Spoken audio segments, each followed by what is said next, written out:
আজ যারা আজহারিকে আজহারি কিংবা ফাজারি বলেন, আপনাদেরকেও লাঞ্ছনা এবং অপমানের শেষ ঠিকানায় পৌঁছে দিতে ওই আল্লাহর সময় দরকার হবে না। কে যেন আজহার নাকি মাজার একজন আছে, আগে ওরা খাইছে এখন এরা খেতেছে না, কি বলছে না? আপনারা আবার ফ্যাসিস্টের মতো কেউ ব্যবহার করেন, মনে রাখতে হবে আপনার আমার কপালে হয়তো 45 মিনিট না 45 সেকেন্ডও আপনার কপালে জুটবে না, আপনি হেলিকপ্টারে ওঠার সময় পাবেন না। ইসলামপন্থী আলেমগণ যখন চাঁদাবাজের বিরুদ্ধে কথা বলে, একদল খাইছে আর একদল রেডি হয়ে গেছে, তখন ওই কপাল পরা জামাওয়ালার মতো লোকেরা চটকানা দিতে চান। মনে রাখবেন, খলিফার কাজ ভেঙে ছুড়ে তছনছ করে নতুন একটা বাংলাদেশ বিনির্মাণ আমরা করবই। আলেমদের বিরুদ্ধে লেগে একদল হেলিকপ্টারে উঠেছে, আলেমদের বিরুদ্ধে লাগলে আর একদল হেলিকপ্টারে উঠতে পারবেন না।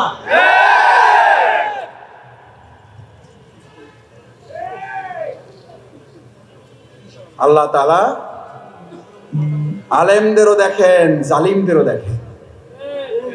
আল্লাহ তাআলা আলেমদের সাহায্য করেন আর জালিমদেরকে সাহায্য করেন। সুতরাং আলেমদের বিরুদ্ধে অবস্থান নিয়ে কেউ জালিমের কাতারে যাওয়ার চেষ্টা করবেন না, পরিণতি কারো ভালো হবে না। সে যদি শফিকুল ইসলাম মাসুদ হয়, শফিকুল ইসলাম মাসুদের পরিণতি তার চেয়ে ভয়াবহ। কারণ আলেমেরা কথা বলে জনগণের কল্যাণের জন্য, ইসলামের জন্য। আলেমদের সম্মান করতে শিখুন, নামকে বিকৃত করা থেকে বিরত থাকুন। ফ্যাসিস্টদের এক টাকলা মুরাদ মনে করিয়ে দিচ্ছি, শুধু এই মাওলানা ডক্টর আজহারি হাফেজাহুল্লাহ বলেছিল, ওই যে কি একটা বলে ঠিক না বা ঠিক, এই কথা বলার দুই একদিনের মাথায় ওর মন্ত্রিত্ব চলে গিয়ে অপমান লাঞ্ছনার কাজ করে আল্লাহকে দাঁড় করিয়েছিলেন। আজ যারা আজহারিকে আজহারি কিংবা ফাজারি বলেন, আপনাদেরকেও লাঞ্ছনা এবং অপমানের শেষ ঠিকানায় পৌঁছে দিতে ওই আল্লাহর সময় দরকার হবে না। কি বলেন? আমরা জানি না আপনারা এগুলো বুঝে না নাকি না বুঝে, নাকি শয়তানের পাল্লায় পড়ে বলেন। মাওলানা ডক্টর আজহারি এই বাংলাদেশে কোন দলের সম্পদ নয়, শুধু মুসলিম উম্মার সম্পদ নয়, উনি গোটা পৃথিবীর মানব জাতির সম্পদ।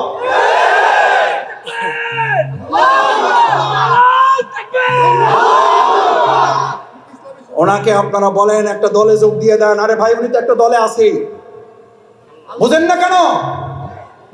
উনি তো একটা দলের কথাই বলেছে, সেই দলের নাম হচ্ছে ইসলাম। ইসলামের কথা বললে যদি কারো গায়ে আগুন জ্বলে, তাহলে বুঝতে হবে ওটা মুসলিম নামের কলঙ্ক, ইসলামের দুশমন, ইসলামের শত্রুরা হুঁশিয়ার সাবধান। ভাইয়েরা, সম্মানিত ভাইয়েরা, ইল্লাল্লাযিনা আমানু,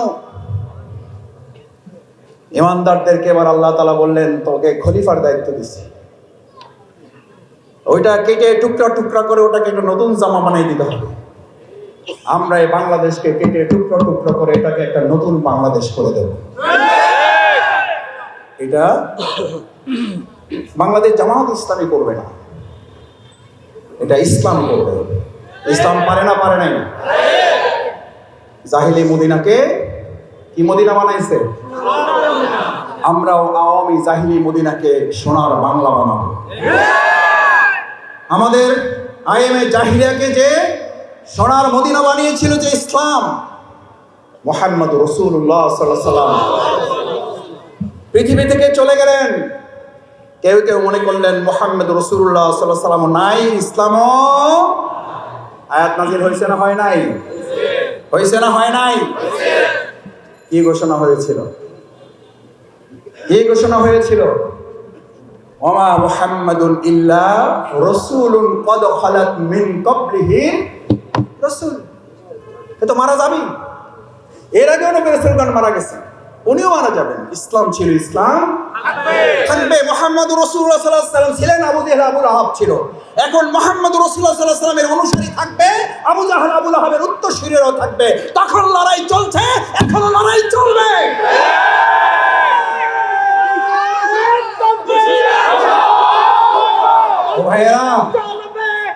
ও ভাইয়েরা, শফিকুল ইসলাম মাসুদদেরকে এখন ফতোয়া দেওয়া হয়। রাসূল সাল্লাল্লাহু আলাইহি ওয়াসাল্লাম বলেছেন, ফিতনার জমানাটা এরকম, আলেমদের অন্তর থেকে এলম তুলে নেওয়া হবে না, আলেমদেরকে উঠিয়ে নেওয়া হবে কিয়ামতের আগে। তখন লোকেরা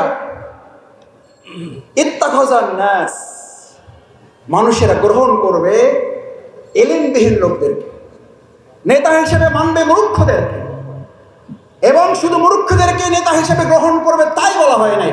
রাসূল সাল্লাল্লাহু আলাইহি ওয়াসাল্লাম বললেন, কোনো জ্ঞান নাই, তারাও এখন ফতোয়া দিয়ে দিবে। আমরা উত্তরবঙ্গে এক এলাকার ফতোয়াবাজ দেখেছি, একজন মুফতির আগমন ঘটেছে দেখেছি। আমরা পরিষ্কার বলছি, এটা কিয়ামতের লক্ষণ। আপনি যখন ইসলামের ফতোয়া দেন, ইসলামের কোন জ্ঞানের ধারে কাছে না থেকে, তখন জাতিকে ফাদাল্লু আদাল্লু, তারা নিজেরা বিভ্রান্ত, জাতিকে তারা বিভ্রান্ত করে। রাসূলের বাণী, এটা জামাতের কথা বলছি, এটা ডক্টর শফিকুর রহমান ভাইয়ের কোন বক্তব্য আপনাকে শোনাচ্ছি না। ফাদাল্লু আদাল্লু, মুসলিম শরীফের হাদিস। ওরা নিজেরা মূর্খ, ওরা নিজেরা বিভ্রান্ত, এবং গোটা জাতিকে তারা কি করতে চাইবে? করতেছে না? রাসূল সাল্লাল্লাহু আলাইহি ওয়াসাল্লাম হাদিস তো ঠিক হওয়ারই কথা, নিশ্চয়ই। ফাদাল্লু ওয়া আদাল্লু, ওরা নিজেরা বিভ্রান্ত, ওরা জাতিকে বিভ্রান্ত। আলহামদুলিল্লাহ, আলেমরা সেখানে পথ দেখাচ্ছেন। আর আলেমদের বিরোধিতা করা মানেই হচ্ছে প্রকৃতপক্ষে তারা ইসলামকে বিরোধিতা করছে। ভাইয়েরা,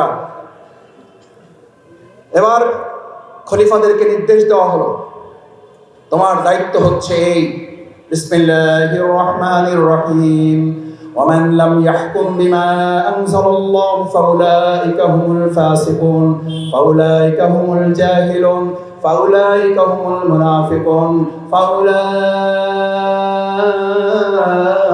هم الكافرون الله এই সব বর্ণনা দিছি আরবি রাওয়ায়াত থেকে। কোত্থেকে জোরে? কোথাকার কথা? কার কথা? ওমান লাম ইয়াহকুম বিমা আনজালাল্লাহ, আল্লাহ যা নাজিল করেছেন, সে যদি নামাজ পড়ে, সে যদি রোজা রাখে, সে যদি তাহাজ্জুদ গুজার হয়, সে যদি দাড়িওয়ালা টুপিওয়ালা হয়, আল্লাহ তাআলা বলছেন ওমান লাম ইয়াহকুম বিমা আনজালাল্লাহ, আমি আল্লাহ যা নাজিল করেছি এটা দিয়ে তারা বিচার ফায়সালা করে না। ও ভাইয়েরা, জিজ্ঞেস করি, একটা দলের মহাসচিব যদি বলেন আমরা শরিয়া মানি না, ইসলামী শরিয়ার ভিত্তিতে দেশ পরিচালনা আমরা বিশ্বাস করি না, ওই দলের ভিত্তিতে যদি কেউ সমর্থন প্রয়োগ করে আর সে সারা দিন রাত নামাজ পড়ে, তার ইবাদত কি কবুল হবে? না। এটা শফিকুল ইসলাম মাসুদের ফতোয়া না, এটা আপনাদের এলাকার মসজিদের ইমামের ফতোয়া না। এই ফতোয়া দিচ্ছেন কে? আল্লাহ।